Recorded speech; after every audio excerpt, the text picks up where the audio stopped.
தாகம் தீர்க்கும் உந்தன் அன்பை எண்ணியே நான் ஏங்கினேன், என் இதயம் திறந்தே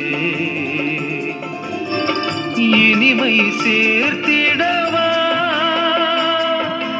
இயேசுவே, உன் பாதம் தொடர்ந்திடவே ஆற்றலை அளித்திடவா.